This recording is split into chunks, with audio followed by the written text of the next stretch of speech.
Friends, எல்லாரும் நல்லா இருக்கீங்களா? இந்த சமையல் சேனல் வழியா உங்க எல்லாரையும் சந்திக்கிறதுல மிக்க மகிழ்ச்சிங்க. சிம்பிளான சமையல் எக்ஸலண்டான டேஸ்ட்ல வரணும்னா நம்ம சேனலை தொடர்ந்து பாருங்க. உங்களோட கருத்துக்களை கமெண்ட் செக்ஷன்ல போஸ்ட் பண்ண மறக்காதீங்க. வாங்க கிச்சனுக்கு போகலாம், சுவையா ஆரோக்கியமா சமைக்கலாம். இப்போ நம்ம பார்க்க போகிறது கொஞ்சம் டிஃப்ரெண்ட்டான ஸ்நாக்ஸுங்க. பிள்ளைங்க ரொம்பவே விரும்பி சாப்பிடுவாங்க. உங்களில் நிறைய பேர் இந்த ஸ்நாக்கை டேஸ்ட் பண்ணியிருக்க மாட்டீங்க.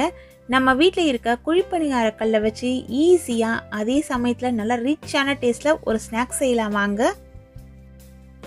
ஒரு சாஸ் பேனில் 1 லிட்டர் அளவுள்ள தண்ணி சேர்த்துட்டு அதை லைட்டாக சூடு பண்ணிக்கோங்க. ரொம்ப வெதுவெதுப்பாக தான் இருக்கணும் இந்த தண்ணி.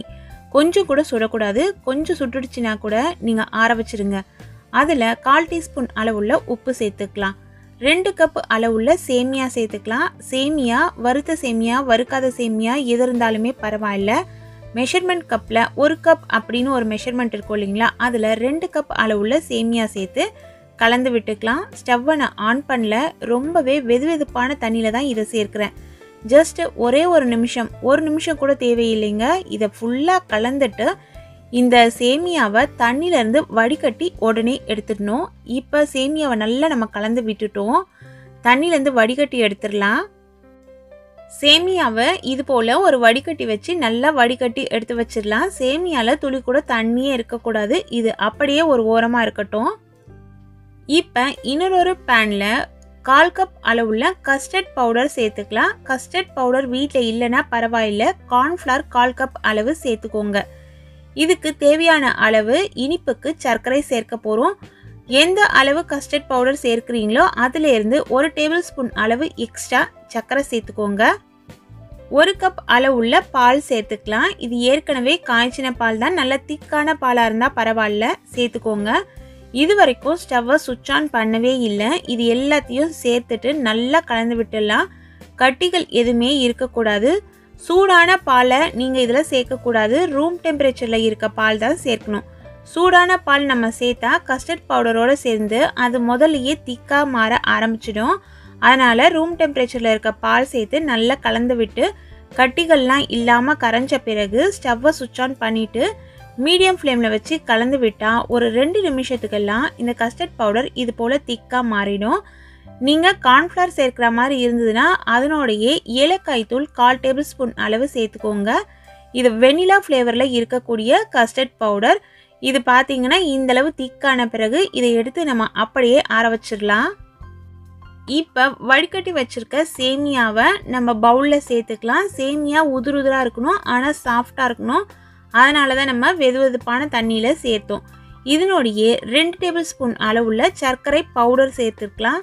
சர்க்கரையை மிக்ஸி ஜாரில் சேர்த்து பவுடராக அரைச்சிட்டு அதை இதில் சேர்த்துக்கோங்க. 2 டேபிள் ஸ்பூன் அளவுள்ள நெய் சேர்த்துக்கலாம். நெய் சேர்த்துக்கும் பொழுது இதில் சேமியா ஒன்றோட ஒன்று ஒட்டாமல் கொஞ்சம் உதிராக நமக்கு கிடைக்கும்.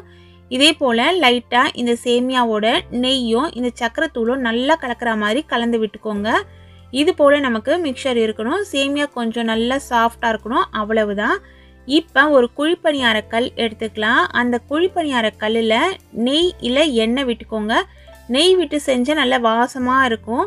அப்படி இல்லைன்னா ஏதாவது வாசனை இல்லாத எண்ணெய் சேர்த்துட்டு அதில் இது போல் சேமியாவை நம்ம பரவலாக செஞ்சு வச்சுருங்க. நடுவில் குழியாக இருக்கணும். இது நமக்கு அப்படியே ஒரு கப்பு போல் கிடைக்கணும். இது போல் குழியாக செஞ்சுட்டு ஏற்கனவே நம்ம செஞ்சு வச்சுருக்க மிக்சர் ஆறி இருக்கும். அதை எடுத்து தேவையான அளவு வச்சுட்டு இதை கவர் பண்ணுற மாதிரி மேலே இந்த சேமியா கலவையை எடுத்து நம்ம தூவி விட்டணும். தூவிட்டு கேப்லாம் இல்லாத மாதிரி இது போல் அமுக்கி விட்டுக்கோங்க. இதே போல் எல்லா குழிலையும் கரெக்டாக அமுழ்த்தி எடுத்து வச்சுக்கணும். ரொம்ப அமுழ்த்திட வேணாம், கொஞ்சம் லூஸாகவும் இருக்கணும். அதே சமயத்தில் ஒன்றோட ஒன்று அது ஒட்டின மாதிரியும் இருக்கணும். இப்போ பார்க்கும்பொழுது தெரியுது பாருங்கள், ஒவ்வொரு குழியில் இருக்க சேமியாவும் இன்னொரு குழியில் இருக்க சேமியாவோட ஒட்டாமல் பார்த்துக்கோங்க. இப்போ எல்லா குழியில் இருக்க சேமியாவையும் கரெக்டாக கவர் பண்ணி வச்சுட்டோம். நம்ம இது வரைக்கும் ஸ்டவ்வை சுவிட்ச் ஆன் பண்ணல. நான் அப்படியே டேபிள் மேலே வச்சு தான் செஞ்சிட்ருக்கேன். இதுக்கப்புறம் ஸ்டவ்வில் வச்சு ஸ்டவ்வை சுவிட்ச் ஆன் பண்ணிவிட்டு லோ ஃப்ளேமில் வச்சுக்கோங்க. மேலே தேவையான அளவு நெய் விட்டுக்கலாம். சின்ன பிள்ளைங்களுக்கு கொடுக்குற மாதிரி இருந்தால் நெய் தாராளமாகவே விட்டு நம்ம சமைச்சிக்கலாம்.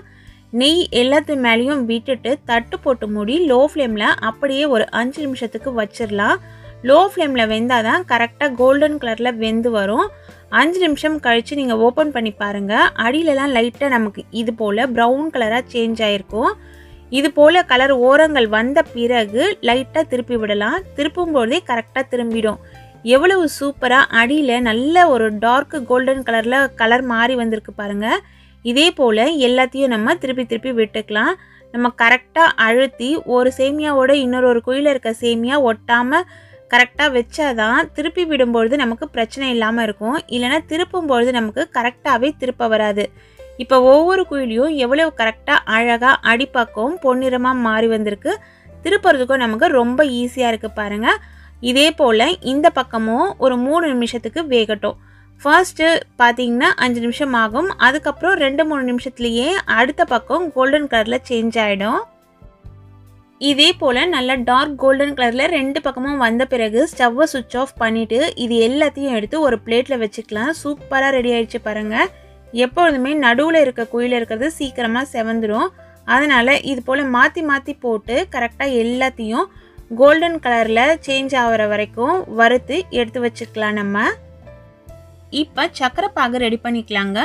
ஒரு பேன் எடுத்துகிட்டு அந்த பேனில் 1 கப் அளவுள்ள சர்க்கரை சேர்த்து அதுலேயே 1 கப் அளவுள்ள தண்ணி சேர்த்து ஹை ஃப்ளேமில் வச்சு கொதிக்க விடலாம். நம்ம எடுக்கிற சர்க்கரை க்ளீனாக இருந்ததுன்னா வடிகட்டணும் அப்படிங்கிற அவசியம் இல்லை. இந்த சர்க்கரையில் கொஞ்சம் தூசு இருந்துச்சு, அதனால் நான் வடிகட்டி யூஸ் பண்ணிக்க போகிறேன். இன்னொரு பேனில் இந்த சர்க்கரையை வடிகட்டி வச்சு வடிகட்டிடலாம். திரும்பவும் ஹை ஃப்ளேம்லேயே வச்சு கொதிக்க விட்டால் ஒரு 5 நிமிஷத்துக்கெல்லாம் சர்க்கரை பாகு ரெடி ஆகிடும். இதில் ஃப்ளேவருக்காக குங்குமப்பூ சேர்த்துக்கலாம். நான் இன்றைக்கி 3 சிட்டிகை அளவுள்ள குங்குமப்பூ சேர்க்குறேன். நம்ம ஏலக்காய் தூள் கூட இதில் சேர்த்துக்கலாம். குங்குமப்பூ சேர்க்கறதுனால கலரும் நமக்கு கொஞ்சம் கிடைக்கும். இப்போ பாருங்கள் நல்லா முத்து முத்தாக கொதிச்சு வருது. குலோப் ஜாமுனுக்கு நம்ம கொஞ்சம் அந்த பிசுக்கு பதத்தில் ஸ்டவ் ஆஃப் பண்ணிவிடுவோம் இல்லைங்களா, அதே பதம் வந்தாலே போதும். அதுக்கு மேலே பாகு திக்காக மாறிடுச்சுன்னா நம்ம செஞ்சு வச்சுருக்கிறது அதில் போட்டால் ஊறாது. இப்போ கரெக்டான பதம் வந்துருச்சு. நான் ஸ்டவ்வை சுவிட்ச் ஆஃப் பண்ணிவிட்டு நம்ம ரெடி பண்ணி வச்சுருக்கேன் இந்த பால்ஸ் எல்லாத்தையும் எடுத்து இதில் வச்சுட்டேங்க. இப்போது இந்த சர்க்கரையில் 2 முறை பரட்டி விட்டு இதை சாப்பிட கொடுத்தா நல்லா மொறு மொறுன்னு உள்ள ஜூஸியாக, அதே சமயத்தில் இந்த சர்க்கரை பாகோட ஃப்ளேவரில் சாப்பிட்றதுக்கு அட்டகாசமாக இருக்கும். சர்க்கரை பாகில் சேர்க்காம கூட மொறு மொறுன்னு சாப்பிட்லாம். ஆனால் மேலே இருக்க சேமியாவில் அந்த அளவு இனிப்பு இருக்காது.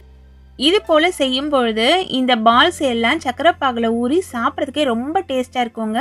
இந்த சர்க்கரை பாகுலேருந்து இந்த பால்ஸை எடுக்கணுன்ற அவசியம் இல்லை, இப்படியே ஊறிக்கிட்டு இருக்கட்டும். நீங்கள் எப்போ சர்வ் பண்ணுறீங்களோ அப்போ இதோடையே கொஞ்சம் ஜீராவையும் சேர்த்துட்டு, அதாவது சர்க்கரை பாகுவையும் சேர்த்துட்டு நம்ம எப்படி குலோப் ஜாம்லாம் சர்வ் பண்ணுவோமோ அதே போல் கொடுத்தீங்கன்னா எல்லாருமே விரும்பி சாப்பிடுவாங்க. ரொம்ப டிஃப்ரெண்ட்டான இந்த ரெசிப்பியை நீங்கள் ஃபெஸ்டிவலுக்கு கூட ட்ரை பண்ணலாம். வரப்போகிற தீபாவளிக்கு கூட நீங்கள் ட்ரை பண்ணி பாருங்கள். பிள்ளைங்க வீட்டில் ஸ்வீட் கேட்டாங்கன்னா நிச்சயமாக இது போல் டிஃப்ரெண்ட்டான ஸ்வீட் செஞ்சு கொடுங்க. இந்த ஸ்வீட்டை இதே அளவுகளில் பக்குவம் மாறாமல் செய்யுங்க. டேஸ்ட் வேறு லெவலில் இருக்குங்க. இது போல் நல்ல நல்ல ரெசிபிஸ் தெரிஞ்சுக்கணுன்னா நம்ம சேனலை தொடர்ந்து பாருங்கள். சுவையாக சமைச்சு சாப்பிட்டுட்டு மகிழ்ச்சியாக வாழுங்க. சுவையாகவும் இருக்கணும், ஆரோக்கியமாகவும் இருக்கணும்னா நம்ம சேனலை பார்த்து சமைங்க. Thank you friends.